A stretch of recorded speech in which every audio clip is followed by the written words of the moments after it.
देश में गैस की, पेट्रोल डीजल की कोई की कमी नहीं है, पर्याप्त भंडार है। क्या प्रधानमंत्री जी अखबार नहीं पढ़ रहे हैं? क्या प्रधानमंत्री जी वो क्यों नहीं देख रहे हैं? क्या वो लेटर नहीं पढ़ रहे हैं जो रेस्टोरेंट्स और होटल एसोसिएशंस लिखे जा रहे हैं? नरेंद्र मोदी शर्म करो।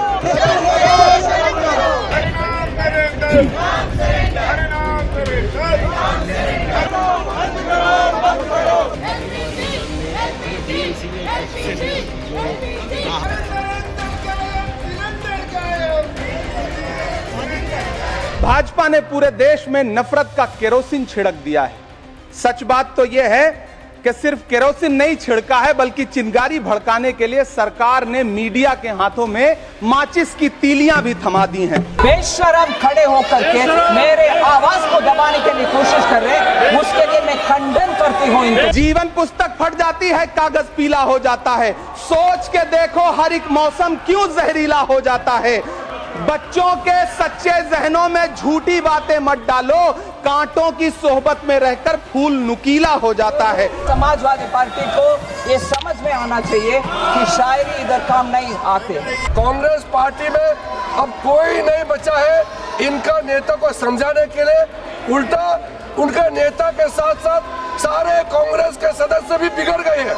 इस समय है सुधर जाओ, नहीं तो जनता आपको बहुत बड़ा पनिशमेंट, आपको सजा देगा भारत का जनता। Please take your seat, please take your seat, why you are shouting, you please take your seat. Jairam Babu, Jairam Babu, Jairam Babu, Jairam Babu, ऐसे काम नहीं चलेगा कि हर चीज पे उंगली उठा दीजिएगा बैठे बैठे। सरकार की अच्छाई को सुनना कोई बुरा काम तो नहीं है, हम तो किसी को गाली दे नहीं रहे हैं। गलती सरकार कर रही है, सवाल विपक्ष से पूछे जा रहे हैं। बारूद के एक ढेर पे बैठी हुई दुनिया शोलों से हिफाजत का हुनर पूछ रही है। लोकसभा स्पीकर के सदन में आते ही विपक्षी सांसदों ने ऐसा कौन सा मुद्दा उठा दिया कि ओम बिरला को सदन की कार्यवाही 3 मिनट के अंदर ही स्थगित करनी पड़ी।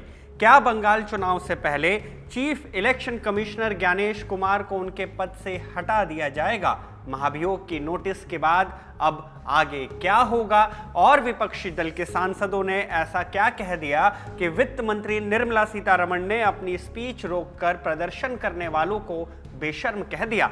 इसके साथ ही राज्यसभा में गैस के मुद्दे को छोड़ किन मुद्दों पर चर्चा हुई? नमस्ते, मेरा नाम शुभम है और आप देख रहे हैं खबर गांव का संसद की कार्यवाही से जुड़ा खास शो पार्लियामेंट स्ट्रीट, जिसमें इन सारे ही मुद्दों की बात करेंगे। 13 मार्च यानी आज लोकसभा और राज्यसभा के अंदर क्या हुआ, इस पर आने से पहले संसद भवन के कैंपस में घटी कुछ घटनाओं की बात कर लेते हैं। देश में गैस सिलेंडर की किल्लत को लेकर आज लगातार दूसरे दिन सदन के बाहर हंगामा हुआ।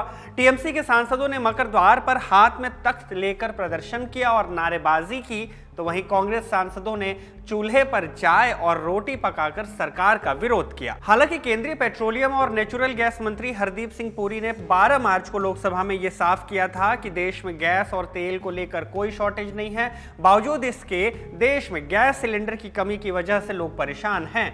गैस एजेंसियों के बाहर लोगों की लंबी कतारें और कमर्शियल गैस सिलेंडर की कमी के चलते कई राज्यों में होटल और रेस्टोरेंट के बंद होने की लगातार खबरें आ रही हैं। लेकिन सरकार की तरफ से बार बार कहा जा रहा है कि अफवाहों पर ध्यान न दें, किसी तरह की कोई भी शॉर्टेज नहीं है। सरकार के दावे से उलट विपक्षी सांसद इस पर क्या कहते हैं वो भी सुन लीजिए। क्या प्रधानमंत्री जी अखबार नहीं पढ़ रहे हैं? क्या प्रधानमंत्री जी वो क्यों नहीं देख रहे हैं? क्या वो लेटर नहीं पढ़ रहे हैं जो रेस्टोरेंट्स और होटल एसोसिएशंस लिखे जा रहे हैं? क्या रोज अखबारों में आ रहा है किस तरीके से जनता को दिक्कत हो रही है, किल्लत हो रही है? और अगर फिर भी कहें ये विपक्ष की वजह से हो रहा है तो ये दुर्भाग्यपूर्ण है। मैं बल्कि ये सत्ता पक्ष की जिम्मेदारी बनती थी कि जब आप देख रहे थे इस तरीके का माहौल बन रहा है कि देश को आश्वासन दे और आश्वासित करें कि हमारे पास भरपूर एलपीजी है, कोई भी ऐसी दिक्कतें नहीं आएंगी। अब आके कहना विपक्ष को दोष मरना, ये वैसे ही हो गया कि अपनी जिम्मेदारी से भागना है। कांग्रेस सांसद के.सी. वेणुगोपाल ने कहा कि पेट्रोलियम और गैस मंत्री रियल नहीं बल्कि ड्रीम वर्ल्ड में हैं। They are not living in the reality. They are living in the dream world. What we can say? The reality of the country is very clear. In our constituencies also people are suffering like anything. Delhi we can see, the national capital we can see how people are suffering. This reality is not affecting to them because they are living in a different world. Not with the common people. Common people are suffering only because of this government's attitude, their foreign policy. This thing is happening. Their government is totally failure on that. That is why they didn't want to Rahul Gandhi to speak these all things. RJD सांसद मनोज झा ने gas cylinder के लिए लग रही लाइनों को Covid वाले वक्त से जोड़कर क्या कहा, आप भी सुनिए। प्रधानमंत्री जी से मेरी अपेक्षाएं इन दिनों न्यूनतम सूचकांक पे। कोविड का दौर हमने देखा है, किस तरह की एडवाइजरी आती थी कि हेल्थ इमरजेंसी ही नहीं है, ऑक्सीजन की कोई कमी नहीं है, हाहाकार मचाना। आज भी मैं कहूंगा प्रधानमंत्री जी थोड़ा वेश बदलिए। Denial is not a good instrument. सबको साथ लीजिए और स्वीकार करिए कि दिक्कत है, परेशानी है, और हमारी चुप्पी ने, जब ईरान पे एक तरफा हमला हुआ तो हमारी चुप्पी ने भी इस प्रॉब्लम को मैग्नीफाई किया। विपक्षी दल के सांसदों के सारे सवालों को बीजेपी सांसद मनोज तिवारी ने अफवाह करार दिया और क्या कहा, आप खुद सुनिए। देश में गैस की, पेट्रोल डीजल की कोई की कमी नहीं है, पर्याप्त भंडार है। हमारे पेट्रोलियम मंत्री बता रहे हैं, देश के प्रधानमंत्री जी बता रहे हैं, सभी 4 सेक्रेटरी बता रहे हैं, हम लोग खुद। कुछ लोग ये बताए कि कई गैस एजेंसी होल्डर्स ने जानबूझ करके इस समय आपदा में अवसर ढूंढने की कोशिश की है, ऐसे लोगों को जेल भी हो रही है। गैस सिलेंडर से इतर सदन के बाहर एक और मुद्दे पर चर्चा हुई। मुद्दा chief election commissioner Gyanesh Kumar से जुड़ा है। खबर आई कि टीएमसी के सांसद दूसरी विपक्षी पार्टियों के साथ मिलकर मुख्य चुनाव आयुक्त के खिलाफ महाभियोग नोटिस देने की तैयारी में हैं। इस मुद्दे पर जब टीएमसी सांसद महुआ मोइत्रा से सवाल पूछा गया तो उन्होंने बताया कि टीएमसी ने महाभियोग प्रस्ताव के लिए करीब 193 सांसदों के साइन जुटा लिए हैं। इनमें से लगभग 120 से ज्यादा सांसद लोकसभा से हैं और बाकी राज्यसभा से। I think we are giving it today. Required numbers we have got. I think 193. I think 120 something from the Lok Sabha and the remainder from the Rajya Sabha. So we've got more than enough numbers. ये तो हुई सदन के बाहर की चर्चा। अंदर क्या कुछ हुआ अब वो भी जान लेते हैं। शुरुआत लोकसभा से करते हैं। 13 मार्च 2026 संसद के बजट सत्र के दूसरे चरण का 5वां दिन रहा। 11 बजे लोकसभा स्पीकर ओम बिरला ने सदन में प्रश्नकाल की शुरुआत की। सदन में उनके आते ही विपक्षी दल के सांसदों ने एलपीजी सिलेंडर की कमी को लेकर एडजर्नमेंट मोशन पास करने की मांग की। 12 मार्च की पार्लियामेंट स्ट्रीट में हमने बताया था कि एडजर्नमेंट मोशन वो प्रस्ताव होता है जिसे संसद सदस्य सदन में पेश कर मांग करते हैं कि सदन की लिस्टेड कार्यवाही को स्थगित कर किसी खास मुद्दे की तुरंत चर्चा शुरू की जाए। यह स्थगन प्रस्ताव उन विषयों के लिए दिया जाता है जिन पर सदस्यों को ऐसा लगे कि यह मुद्दा देश के लिए ज्यादा जरूरी है, इसलिए इस पर तत्काल चर्चा होनी चाहिए। जैसे अभी गैस की किल्लत को लेकर लगातार सदन में हंगामा हो रहा है, तो इसकी चर्चा सदन में करने के लिए आज भी एडजर्नमेंट मोशन पेश किया गया और मांग की गई कि इस पर तत्काल प्रभाव से चर्चा कराई जाए। खैर, मांग तो हुई, लेकिन स्पीकर ओम बिरला ने इसे अस्वीकार कर दिया। इसके साथ ही सदन में शुरू हुआ हंगामा, और हंगामे का अंत कैसे हुआ, अगर आप पार्लियामेंट स्ट्रीट लगातार देख रहे होंगे तो समझ ही चुके होंगे। वैसे ही हुआ जो सदन की नई रीत बन चुकी है। क्या, आप खुद देखिए।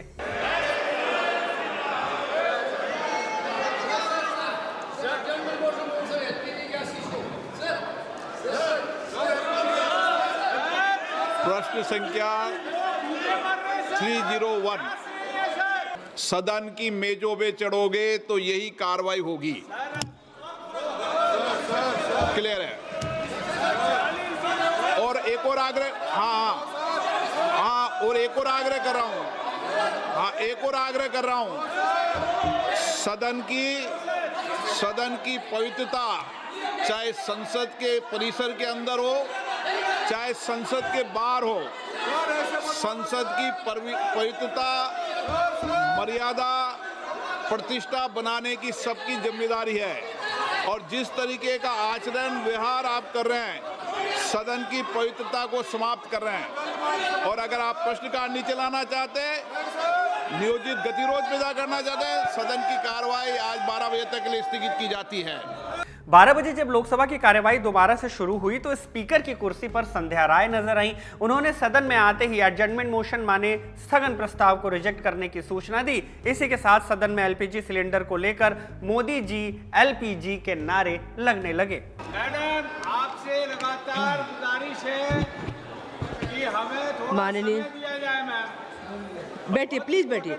माननीय सदस्यगण, माननीय अध्यक्ष जी को कई माननीय सदस्यों द्वारा कुछ विषयों पर स्थगन प्रस्ताव की सूचनाएं प्राप्त हुई हैं। माननीय अध्यक्ष जी ने स्थगन प्रस्ताव की किसी भी सूचना के लिए अनुमति प्रदान नहीं की है। सभा पटल पर रखे जाने वाले पत्र आइटम नंबर 2 माननीय डॉक्टर श्री कीर्ति आजाद जी।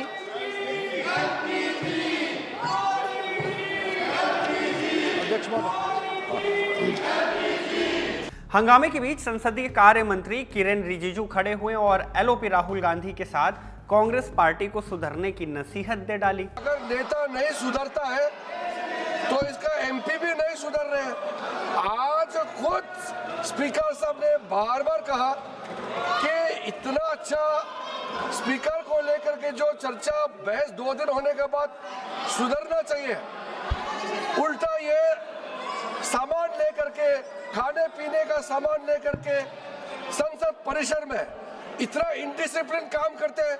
उनका नेता ही वहां गिलास थाली लेकर के नाटक कर रहे हैं। इनको नहीं मालूम, ये सोचते हैं कि इस तरीके के नाटकीय काम से वो जनता का ध्यान आकर्षण करना चाहते हैं। जनता इतना नाराज है ऐसे हरकतों से, इसलिए तो आप लोग सत्ता में नहीं आ सकते हैं। जनता ऐसा नकारात्मक, ऐसा आप लोगों का कारनामा, इस तरह का आप लोगों ने जो प्रदर्शित किया है, कभी माफ नहीं करेंगे। अध्यक्ष महोदय जी, मैं बहुत दुखी मन से कह रहा हूं कि कांग्रेस पार्टी में अब कोई नहीं बचा है इनका नेता को समझाने के लिए। उल्टा उनका नेता के साथ साथ सारे कांग्रेस के सदस्य भी बिगड़ गए हैं। इनका आचरण इतना बिगड़ गए हैं, शर्मसार कर रहे हैं। मैं बहुत दुखी हूँ और दुखी के साथ मैं कहना चाहता हूँ, अब भी समय है, सुधर जाओ, नहीं तो जनता आपको बहुत बड़ा पनिशमेंट, आपको सजा देगा भारत का जनता। किरेन रिजिजू की नसीहत उल्टी पड़ गई, विपक्ष का हंगामा और बढ़ा। हंगामा बढ़ा तो क्या हुआ, खुद देखिए। ये लोकतंत्र की मर्यादा के लिए भी ठीक नहीं है। हमारा आचरण कैसा होना चाहिए, देश के युवाओं को हम क्या सीख दे रहे हैं। सभा की कार्यवाही 2 बजे तक के लिए स्थगित की जाती है। 2 बजे जब लोकसभा की कार्यवाही शुरू हुई तो स्पीकर की कुर्सी पर कृष्ण प्रसाद तेनेट्टी नजर आए। पीठासीन बदले, लेकिन सदन में गैस संकट पर चर्चा करने की मांग होती रही। इसी बीच सप्लीमेंट्री डिमांड्स फॉर ग्रांट्स पर चर्चा के लिए वित्त मंत्री निर्मला सीतारमण को मौका दिया गया। उनकी स्पीच के दौरान भी सदन में नारेबाजी होने लगी, जिसे लेकर वित्त मंत्री निर्मला सीतारमण ने विपक्ष की आलोचना की और बताया कि एलपीजी की समस्या विदेश से हो रही है, जिसे सरकार हर तरीके से ठीक करने में लगी है। Sir, it's an irony that even when I'm talking about how the government is preparing for ourselves to face any unexpected events, inclusive of supply chain disruption, inclusive of LPG, they're not willing to hear the reply. They want to have their own agenda. चलाओ, सड़क पर, सीढ़ियों पर बैठकर चाय पियो, मगर LPG के ऊपर चक्कर चलाओ। ये है हमारी ऑपोजिशन। विदेश के वजह से, विदेश में जो विषय हो रहा है, उसके वजह से जो दिक्कत हमारे देश में आ रही है, उसको हमारे नेतृत्व माननीय मोदी जी के द्वारा उसको कैसे सामना करना है, फंड प्रोवाइड करना है और तैयार रहना है। ऐसे बहुत सारे कदम जब हम उठा रहे हैं, उस समय इस देश का विपक्ष साथ रह करके आम जनता को उम्मीद जताने वाले बात ना करते हुए ऐसे गैर जिम्मेदाराना स्टेप्स जो कर रहे हैं, उसको हम खंडन करना चाहिए। ऐसे परिस्थिति में सरकार के साथ देते हुए जो भी विदेश से जो भी दिक्कत आ रही है, हम सब पार्टी के रूपरेखा से उबर कर ऊपर आकर के देश के हित में साथ रह करके जनता को उम्मीद जताने वाले बात करना आवश्यक है। और प्रधानमंत्री मोदी जी इसमें पूरे अपने ताकत लगा करके इस देश में नागरिक को कोई आपत्ति ना हो, इसके लिए इतना मेहनत कर रहे हैं, मगर हमारे विपक्ष तो वेल में आकर के चिल्लाना ही उनका एक काम ऐसे समझ कर रह रहे हैं। देश का दुर्गत पोजीशन दुर्भाग्य है, मैं इससे ज्यादा क्या बोलूं। वित्त मंत्री की स्पीच के दौरान सदन में मैडम जी एलपीजी के नारे लगने लगे। इसके बाद नाराज होकर वित्त मंत्री ने विपक्ष के लिए क्या कहा, आप खुद सुन लीजिए। तो ऑपोजिशन के रिप्रेजेंटेटिव्स को कोई संबंध नहीं है, उनको कोई परवाह नहीं, मगर दोबारा आकर के इधर खड़े होकर के मनरेगा के लिए क्या दिया, इस सरकार ने मनरेगा का फंड कम कर दिया, ऐसे बोलने के समय मैं पता नहीं मेरे गुस्सा को कैसे कंट्रोल करूंगी। जब मैं जवाब दे रही हूँ, बजट में प्रोविजन दे रही हूँ, उस समय नहीं सुन रहे और ऊपर से मेरे बात किसी को पहुंचना, ये ऐसे बेशरम खड़े होकर के मेरे आवाज को दबाने के लिए कोशिश कर रहे, उसके लिए मैं खंडन करती हूँ इनको। इन्हीं हंगामों के बीच सप्लीमेंट्री डिमांड्स फॉर ग्रांट्स का सेकंड बैच पास हुआ और इसी के साथ सदन की कार्यवाही, लोकसभा की कार्यवाही को 16 मार्च तक के लिए स्थगित कर दिया गया। लोकसभा की चर्चा के बीच खबर आई कि विपक्षी पार्टियों के सांसदों ने लोकसभा और राज्यसभा में मुख्य चुनाव आयुक्त यानी सीईसी ज्ञानेश कुमार को पद से हटाने के लिए नोटिस दिया। एनडीटीवी की रिपोर्ट के मुताबिक 10 पन्नों से ज्यादा के इस नोटिस में बिहार में एसआईआर प्रक्रिया का जिक्र किया गया। सोर्सेस के हवाले एनडीटीवी से जुड़े तिलक राज ने अपनी रिपोर्ट में लिखा कि इस नोटिस में मुख्य निर्वाचन अधिकारी के पद पर रहते हुए पक्षपातपूर्ण और भेदभावपूर्ण आचरण करने, चुनावी धोखाधड़ी की जांच में जानबूझकर बाधा डालने, बड़े पैमाने पर मतदाताओं को मताधिकार से वंचित करने, एसआईआर के जरिए वास्तविक मतदाताओं के नाम हटाए जाने और टीएमसी से दुर्व्यवहार करने के आरोप लगाए गए। महाभियोग की इस नोटिस पर सपा सांसद अखिलेश यादव का क्या कहना है, वो भी सुनिए। हमारी पार्टी उसमें पक्ष में, क्योंकि चुनाव आयोग सुन ही नहीं रहा और उत्तर प्रदेश के ये हमारे कैमरे जानते हैं। बाई इलेक्शन में बताओ कैसी लूट मची थी, इन प्रशासन के लोगों ने पूरा चुनाव लूट लिया, सब कैमरे में कैद है। और इलेक्शन कमीशन क्या कर रहा था उस समय, सोचिए। इलेक्शन कमीशन कुछ बोला ही नहीं, अधिकारियों ने वोट डाल लिए, पुलिस ने ड्रेस बदल के वोट डाल लिए, पूरा बाई इलेक्शन लूट लिया। और हमें तो वो भी जानकारी है जिसमें डीएम और एसपी ने कुछ पैसे लिए थे, क्या रिजल्ट नहीं बदलेंगे, वो बात भी लोकसभा में उठाई जाएगी। वो बात हम लोग कहेंगे कि किस तरीके से एक डीएम और एसपी ने पैसे लेने के बावजूद भी चुनाव का परिणाम बदल दिया और सरकार के पक्ष में दिया। दर्शकों की जानकारी के लिए बता दें कि देश के इतिहास में अब तक कभी भी किसी भी मुख्य निर्वाचन आयुक्त को उनके पद से हटाया नहीं गया।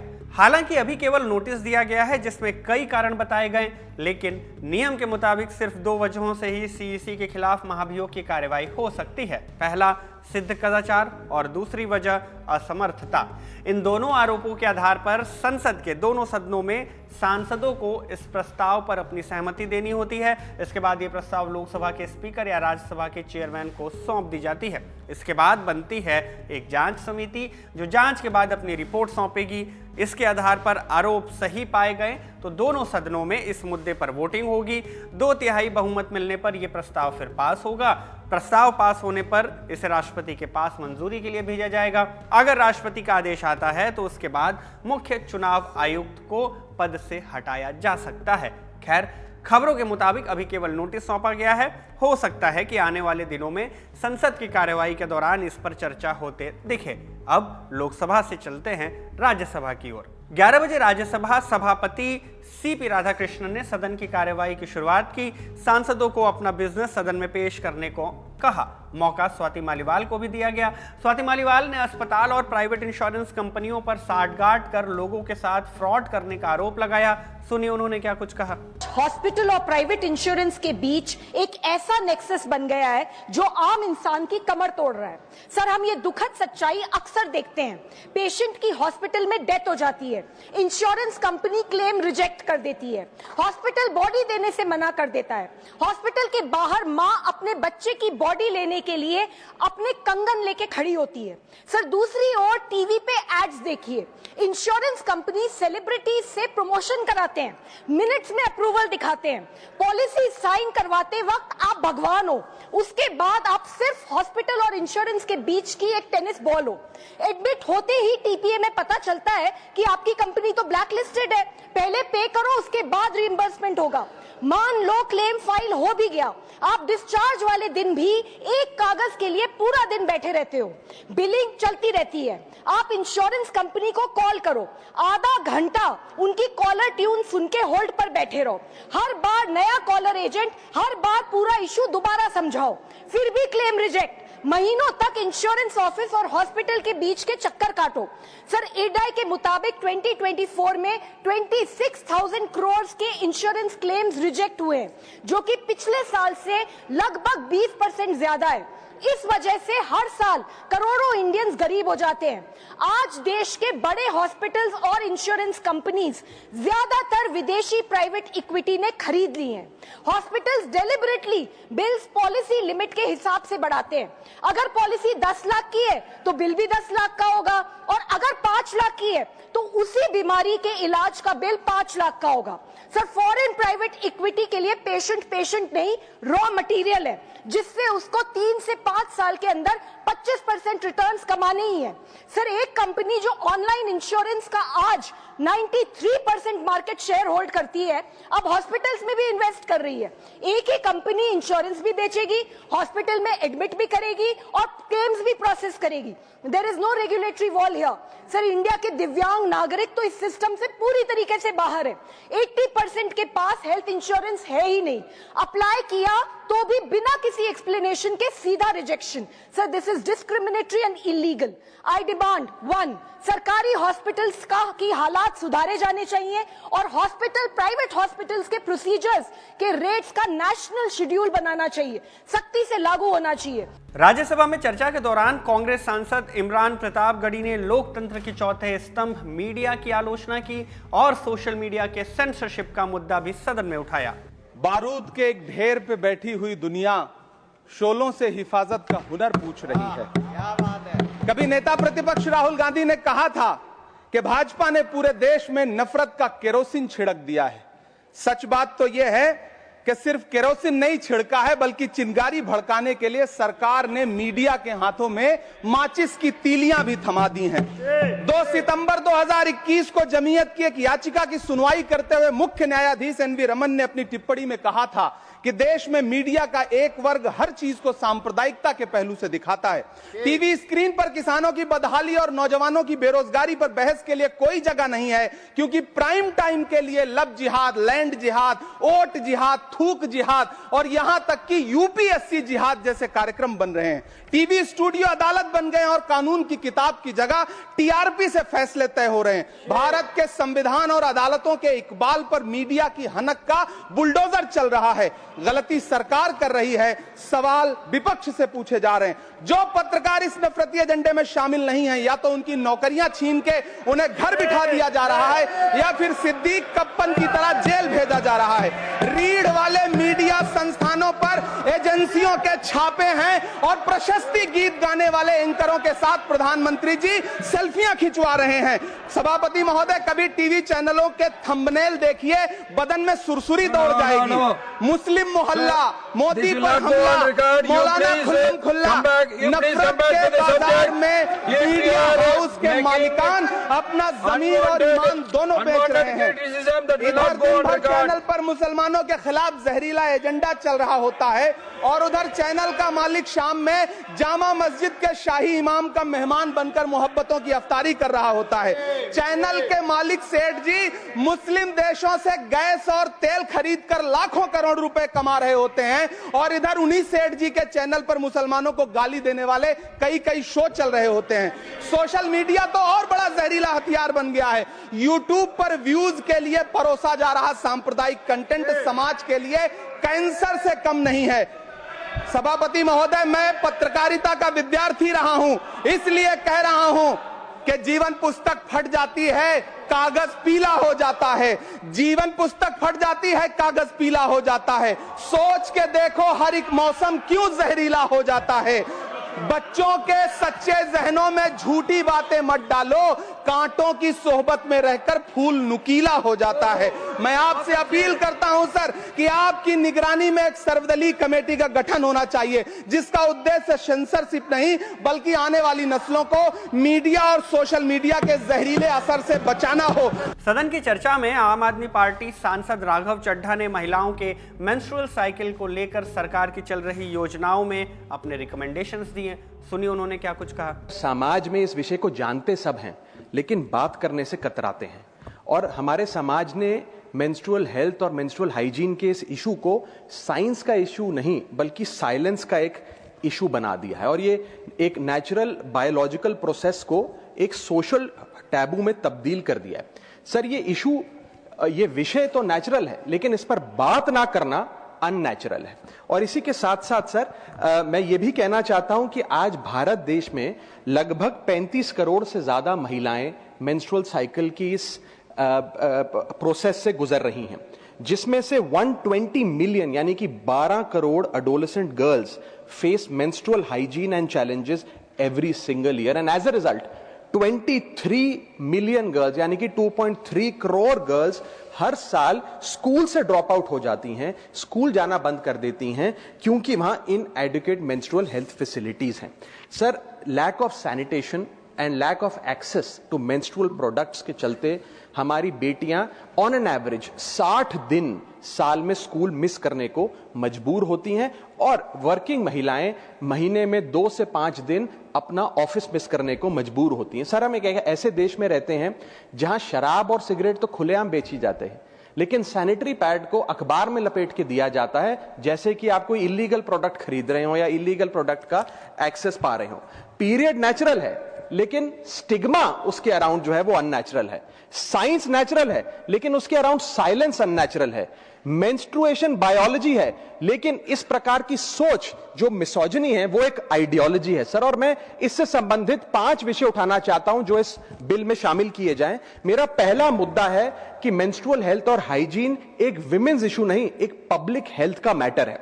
सर एक सर्वे बताता है कि मेंस्ट्रुअल हाइजीन के चलते लगभग 91.7% महिलाएं किसी न किसी प्रकार की एक बीमारी का शिकार होती हैं जिसके चलते वे डॉक्टर के पास नहीं जा पाती हैं क्योंकि एक सोशल स्टिग्मा इसके अराउंड अटैच कर दिया गया है और फीमेल डॉक्टर्स की कमी रहती है। सर पीरियड और मेंस्ट्रुअल साइकिल के चलते 3 प्रकार की बीमारियां महिलाओं में देखी जाती है। पहली है रिप्रोडक्टिव ट्रैक्ट इंफेक्शंस, दूसरी है increased risk of cervical cancer और थर्ड है सर यूरिनरी ट्रैक्ट इंफेक्शंस। इन इंफेक्शंस को ना असेस किया जाता है और ना इन बीमारियों का इलाज किया जाता है क्योंकि ये एक सोशल टैबू और स्टिग्मा हमारे देश में बन गया है। 2024 की NIH का स्टडी बताती है सर कि 16 राज्यों में जब सर्वे किया गया तो उसमें पाया गया कि 14.3% of the girls sought treatment from health professionals for menstrual problems, यानी कि 100 में से मात्र 14 लड़कियां ही, बच्चियां ही डॉक्टर या अस्पताल जा सकी। राज्यसभा की कार्यवाही में आज गैस सिलेंडर की चर्चा तो नहीं हुई, लेकिन सभा पटल पर रेलवे से लेकर हैंडलूम सेक्टर्स तक के मुद्दे रखे गए, उन पर सवाल जवाब हुए। इसके साथ ही संबंधित मंत्रियों ने अपने अपने विषय के बिल के प्रस्ताव भी पेश किए। इसी के साथ राज्यसभा की कार्यवाही को भी 16 मार्च तक के लिए स्थगित कर दिया गया और इसी स्थगन के साथ हम भी पार्लियामेंट स्ट्रीट के इस अंक को यहीं स्थगित करते हैं। हमारी भी मुलाकात अब होगी 16 मार्च को। मेरा नाम शुभम है, कैमरे के पीछे है मेरे साथी आनंद और आप देखते रहिए खबरगांव।